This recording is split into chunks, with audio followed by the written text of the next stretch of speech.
Biden, McCarthy reached debt ceiling deal to avoid default. Here's what's in. President Joe Biden and House Speaker Kevin McCarthy have reached a much-awaited budget deal, averting a potentially catastrophic U.S. default just days ahead of a June 5 deadline. Both sides are expected to point to some victories in the bill. Biden said Sunday the bill represents a compromise, which means no one got everything they wanted. The House released the 99-page text of the deal Sunday evening. The agreement would fully fund medical care for veterans at the levels included in Biden's proposed 2024 budget blueprint, including a fund dedicated to veterans who have been exposed to toxic substances or environmental hazards. Biden sought $20.03 billion for the Toxic Exposure Fund in his budget, and Republican negotiators ensured Sunday that funding was left untouched. The agreement would expand some work requirements for the Supplemental Nutrition Assistance Program, or SNAP, formerly known as food stamp.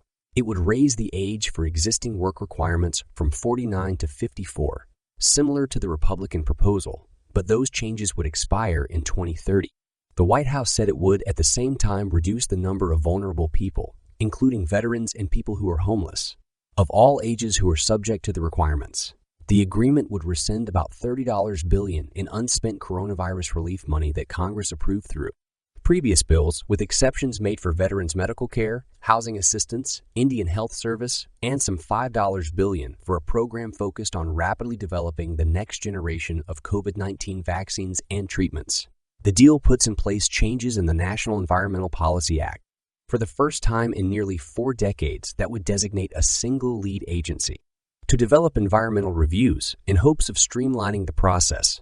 Republicans have long sought to reel back the Biden administration's efforts to provide student loan relief and aid to millions of borrowers during the coronavirus pandemic. While the GOP proposal to rescind the White House's plan to waive $10,000 to $20,000 in debt for nearly all borrowers failed to make it into the package, Biden agreed to put an end to the pause on student loan repayment. Once Biden signs the package, the pause in student loan repayments would end within 60 days. McCarthy R. Calif said the House will vote on the legislation Wednesday, giving the Senate time to consider it before June 5, the date when Treasury Secretary Janet Yellen said the U.S. could default on its debt obligations if lawmakers did not act in time. Fox News has learned that the House Rules Committee is set to meet at 3 p.m. Tuesday to prepare the debt ceiling bill for floor debate on Wednesday.